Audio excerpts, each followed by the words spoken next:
Hey, friends. Thank you for joining me again. Right now, in many parts of the world, the church is in crisis. I mean, there's division running deep because of sexual scandals and financial mismanagement. There's abuse of power on the part of leadership in a lot of places. And this has really wounded the body of Christ. It's really tainted our witness. And at times like this, it feels like we'll never see the unity that we see in the book of Acts. But I want to give you some encouragement today. In this video, I want to look at unity, what it's based on, how the Lord has done this. It's not really our doing, but we follow the Lord into unity. And I want to give you some good news at the very start. Just in my city, where I live and my church is, I've seen incredible unity in the past couple of months as local churches have come alongside us to help us with our food bank. We've had a food bank at the Refinery Church here for about 10 years now, and it's just grown and grown, and more people come every week. And to keep up with the demand, I had this idea just to go to the other local pastors and ask them if they would consider helping. And my plan was to ask them to adopt a month of the year and raise donations of food.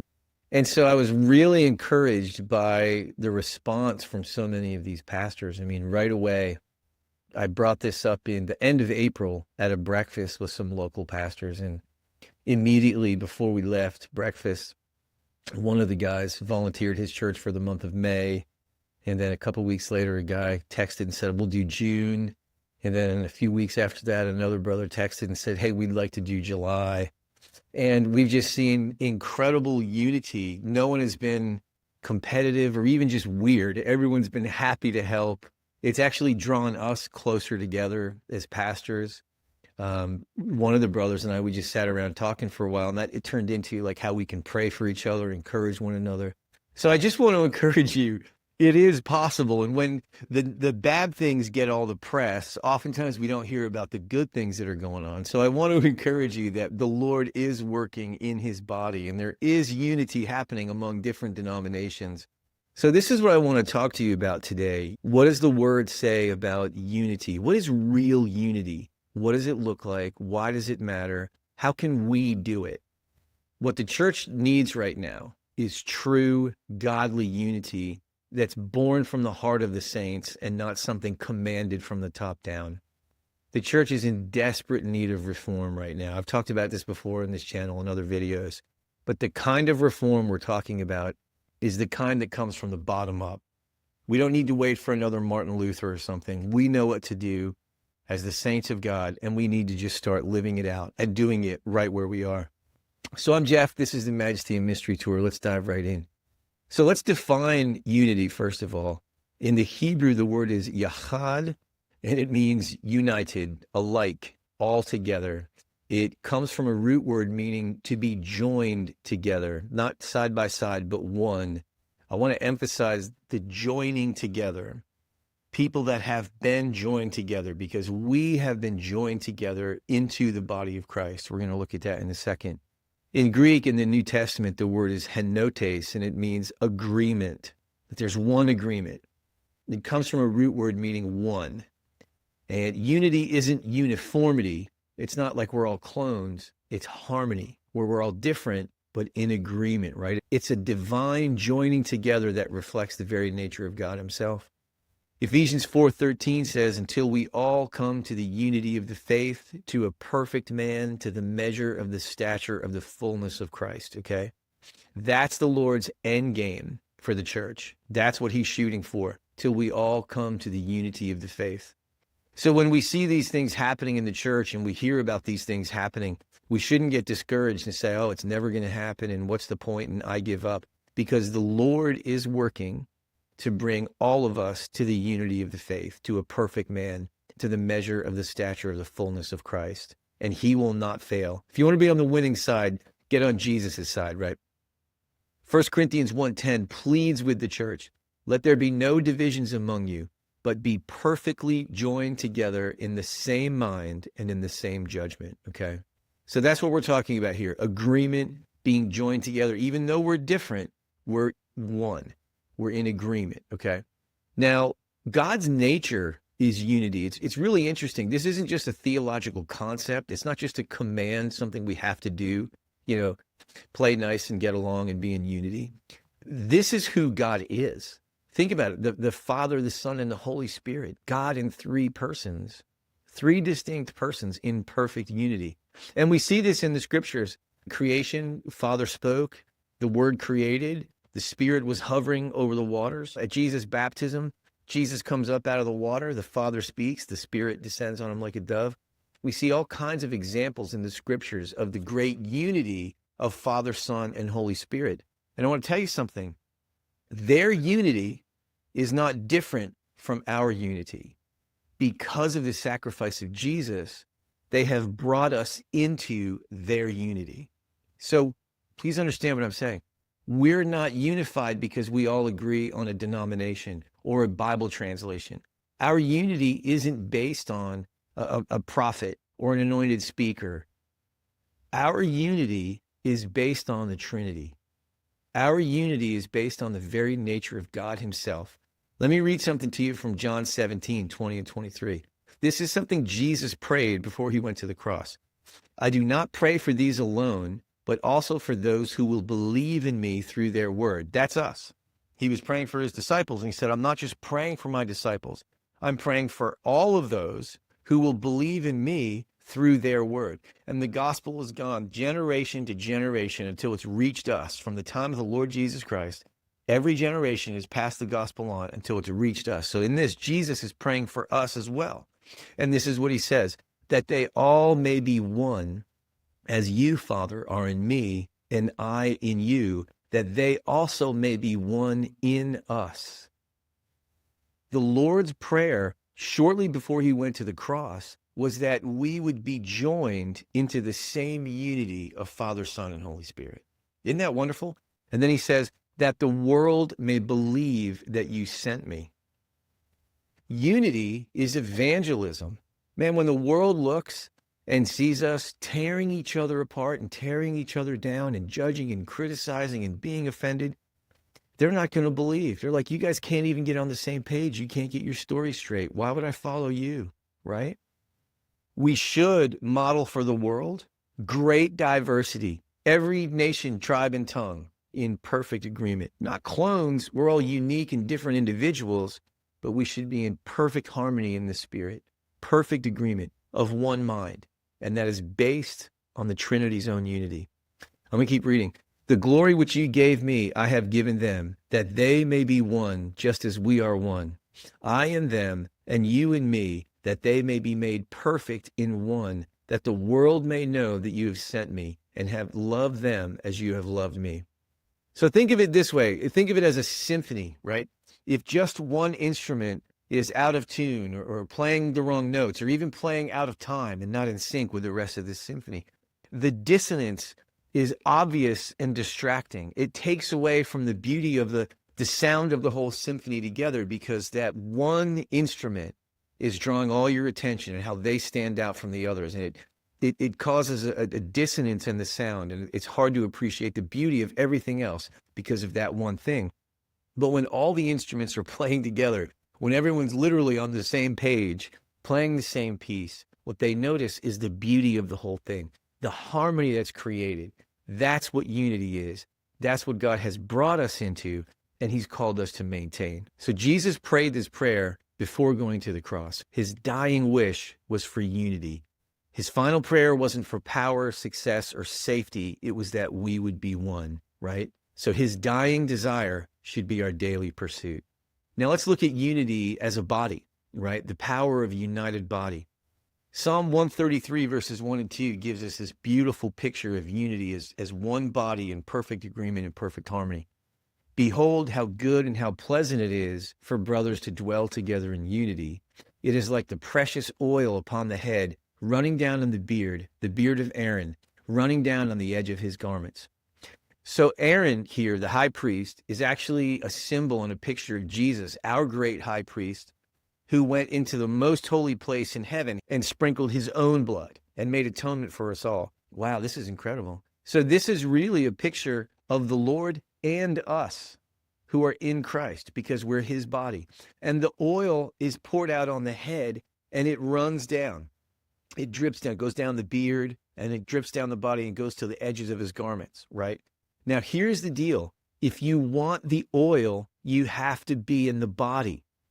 If you want the anointing of the Spirit, you have to stay in the body and wait until the oil reaches you.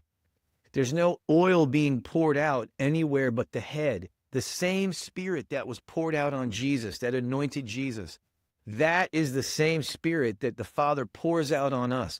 There is no other way to get the Holy Spirit except through Christ. It was poured out on the head, and it drips down the beard, and then it reaches us, even drips off the edges of the garments, okay? So, man, we might be like a shoulder, we might be on the waistline, we might be a knee, we might be to the fringe of the garment.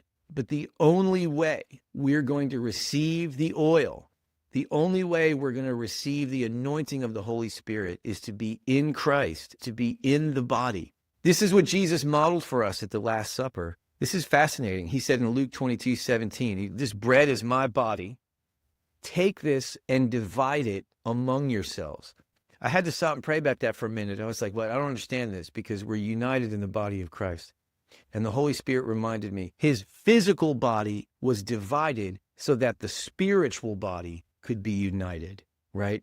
He was torn apart physically so that spiritually we could all be grafted into one. Isn't that a beautiful picture? 1 Corinthians 10:17, though we are many, we are one bread and one body. Isn't that beautiful?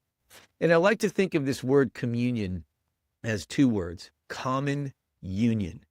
Our common union, or the thing that we all hold in common, is the sacrifice of Jesus Christ, is the eternal love of Father God, is the infilling of the Holy Spirit, right? That's what we have in common. Our unity, again, it's not based on a denomination. It's not based on our adherence to a doctrine, a translation, or who we follow. It's much, much, much deeper than that. It goes back ages. Jesus was the Lamb slain before the foundation of the world. Our unity is not based on someone who lived 100 years ago. It's based on the Ancient of Days. It's pretty wild to think about that, isn't it? And I want to tell you, agreement releases power. If we can get in agreement with the Lord, with his word, with his Spirit, with one another, Jesus said in Matthew 18:19 and 20, if two of you agree on anything, it will be done for them. For where two or three are gathered in my name, I am there. That verse alone ought to make us drop every offense, every criticism, every complaint against a brother or sister we have, and just get in unity and seek the Lord in prayer so that whatever we ask, it will be done for us.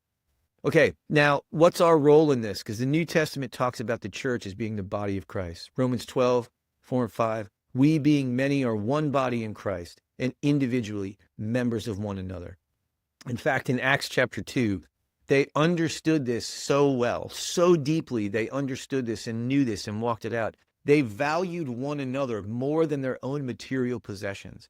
And they were selling off assets, selling off things they had so they could care for one another because the body was more important to them than their stuff. 1 Corinthians 12:26 says this, if one part suffers, every part suffers. If one part rejoices, every part rejoices. You think about it this way. Would you rather have a healthy heart or healthy lungs, right? Would you rather have a strong immune system or a clear mind? Well, ideally, you would want both. You just want a healthy body. We don't think of, I really want healthy lungs and I don't really care about my heart, or I want a healthy heart and I don't care about my lungs. We want to be healthy as a whole, our whole body. If we poison one part of our body with gossip, criticism, apathy, eventually the whole body's going to get sick. When we indulge in offense, arrogance, isolation, it's like drinking poison. It may feel good to one part of the body, but it's going to harm the rest of the body. You can't claim to love the head and yet despise the body. So it's very important that we walk this out and take responsibility for the health of the whole body. Just as we take responsibility for our own physical body's health, we have to start taking responsibility for the body of Christ. It's up to us. We can't wait for it to come from some leader. It's up to us. So here's some action steps I just want to leave you with. How do we walk in unity? So number one, accept that we are already one in Christ, right? We're not trying to create unity out of nothing, or we're not trying to build unity on something, a task or a vision or a project. Our unity has already been established. Let's just join the Lord's unity. Let's just get in step with him. Galatians 3:28 says this: there's neither Jew nor Greek, there's neither slave nor free, there's neither male nor female, for you are all one in Christ Jesus. Jew nor Greek speaks of racial division. Slave or free speaks of economic class. Male or female, gender differences. Those divisions do not exist in Christ. That's what that verse is saying. How about this one? 2 Corinthians 5:16. This is amazing. Therefore, from now on, we regard no one according to the flesh. Even though we have known Christ according to the flesh, yet now we know him thus no longer. Very, very important principle here. Regard no one according to the flesh. If they're your brother and sister in Christ, don't look at them in Adam. Don't look at them according to who they present themselves as physically, whether they're white or black or Asian or whatever it may be. Don't look at their gender. Don't look at their social class and their standing, their education level. That's not what we're looking at. We're looking at them in Christ. They're our brother, they're our sister. None of that other stuff matters. The second thing I would say is value unity like Jesus did. I mean, remember his prayer in John 17. We have to make it a core value in our heart, just the way Jesus did. Pray for it, sacrifice for it. Colossians 3:14 says this: above all, put on love, which is the bond of perfection. Love is the glue that holds the church together. Love is what drove Jesus to the cross, right? We have to value it the same way Jesus did. And third and final, be willing to sacrifice your comfort for the sake of the body. That's just the way it goes. The Church of Acts did it. They modeled this great unity that I believe we'll see again before the Lord returns. And they modeled this for us. They were willing to sacrifice their personal comfort for the health of the whole body. 2 Corinthians 5:15 says this: he died for all, that those who live should no longer live for themselves, but for him who died for them and rose again. If we're in Christ, we're no longer living for ourselves. We're living for the Lord Jesus Christ and for his body. Amen? So unity isn't convenient, I know, but it is powerful. There's brokenness in the global church right now. I understand that. There's hurt, there's failure, there's scandal. At the same time, God is doing something beautiful. I'm seeing it here at the local level, and I'm sure I'm not alone. I'm sure he is doing this all around the world, where believers are coming together and ministering to one another. Unity is possible, unity is powerful, and unity is our witness to the world. So if you're in the body of Christ, now is the time to fight for unity like it's your ministry, because it is. One act of love, one act of prayer, one act of sacrifice at a time. Let's start building from the unity that we've been given in Father, Son, and Holy Spirit. We are building from unity to greater unity. We don't have to reinvent it. It's already been given. I'm Jeff. This is the Majesty and Mystery Tour. Thanks for watching. I hope this has encouraged you. If you can think of some ways that we can walk in greater unity and some practical advice and examples, please share them in the comments below. Thanks, friends. Talk to you soon.